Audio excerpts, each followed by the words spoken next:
Tarik anjur, tarik anjur. Naruh udang. Ada bongku.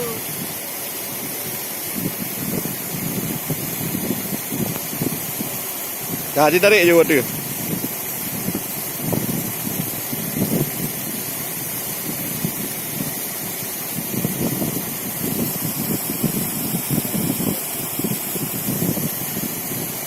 Okey, clear ke dia?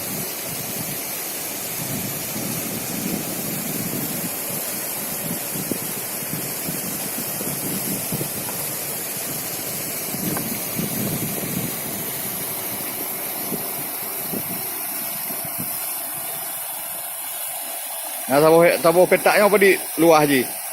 Luar je, luar rantai lebih seperti tu.